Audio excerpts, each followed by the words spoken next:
Bonsoir et bienvenue sur boursicoté.com pour cette analyse technique du Forex et des matières premières pour constater que la configuration technique que je vous indiquais hier, suite au rebond ici de la zone des 1,0520 et qui venait plafonner sous la moyenne mobile 50 arithmétique, est en train de se confirmer.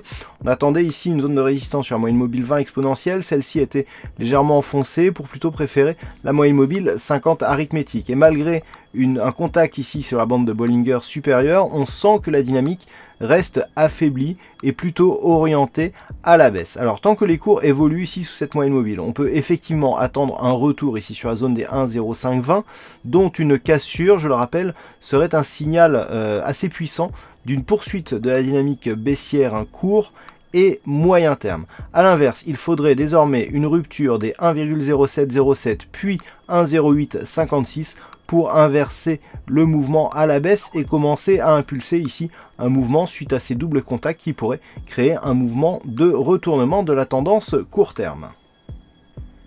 Sur le dollar yen, nous avons toujours cette dynamique haussière qui est sur un signal de continuité, puisqu'après ici avoir testé la moyenne mobile 50 arithmétique, les cours sont venus chercher une zone à proximité de la prochaine résistance qui fait figure d'objectif haussier, à savoir la résistance des 116,46. Lorsque nous nous rapprochons, pouvons constater que suite à une énième attaque ici sur la bande de Bollinger supérieure, les cours sont venus se stabiliser au-dessus de la moyenne mobile 20 exponentielle, ce qui valide actuellement la possibilité d'une poursuite haussière de cette dynamique court terme.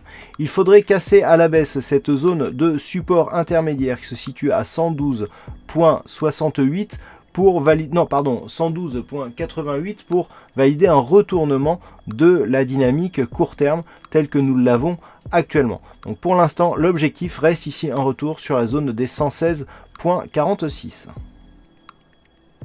Et enfin sur l'or, nous sommes là aussi sur un signal de continuité puisque suite à la rupture ici de cette zone des 1179,50, l'or continue à évoluer ici dans une dynamique baissière. Même sur la phase de stabilisation ici, nous pouvons constater que les cours sont restés sous la moyenne mobile 50 arithmétique avant de reprendre ici une dynamique avec un nouveau point bas significatif et un rebond technique qui vient ici trouver la moyenne mobile 20 exponentielle comme zone de résistance. Donc la dynamique reste baissière depuis notamment la cassure ici de ce précédent point bas significatif, et en tout cas tant que les cours évoluent sous cette zone horizontale des 1179,50. Dans cette éventualité, l'objectif reste ici un retour sur la zone des 1139,18, prochaine zone de support majeur sur la dynamique court et moyen terme.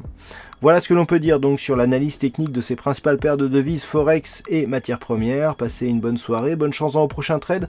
On se retrouve dès demain pour d'autres analyses techniques sur le site boursicoté.com.